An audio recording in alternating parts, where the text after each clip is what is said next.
ঢাকঢোল, শঙ্খ আর উলুধ্বনিতে মহোৎসবে পরিণত হয়েছে সর্বজনীন শারদীয় দুর্গোৎসব। মঙ্গলবার রাজধানী সহ সারা দেশের পূজা মণ্ডপগুলোতে যথাযোগ্য ধর্মীয় মর্যাদায় পূজা অর্চনার মধ্য দিয়ে মহা অষ্টমী উদযাপন করছেন সনাতন ধর্মাবলম্বীরা। এদিনের মূল আকর্ষণ কুমারী এবং সন্ধি পূজা। বান্ডেল থাকলে প্রতি সেনমানিতে টাকা বাঁচবে। বিকাশ সেনমানি বান্ডেল কিনে জিতুন প্রতি লেনদেনে।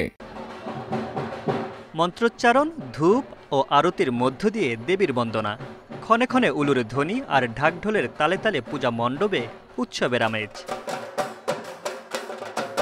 মহাষ্টমীর দিন সকাল দেবী দুর্গার কল্পারম্ভ ও বিহুত পূজা হয়।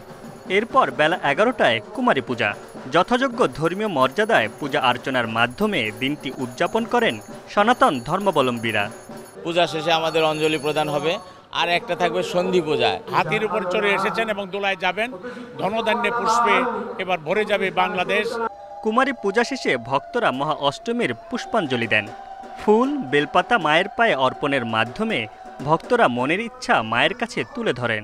ঈশ্বরের কাছে এটাই প্রার্থনা থাকবে যে ঈশ্বর সবাইকে ভালো রাখুক, সবার মনোকামনা পূরণ করুক। এখানে হিন্দু মুসলমান বলে কোনো ভেদাভেদ নেই, আমরা একে অপরের বন্ধু, আমরা সবাই একসাথে উৎসবটা পালন করি।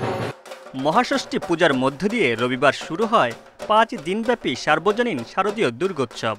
আগামী 2 অক্টোবর বিজয়া দশমীতে দেবী বিসর্জনের মধ্য দিয়ে শেষ হবে দুর্গোৎসব।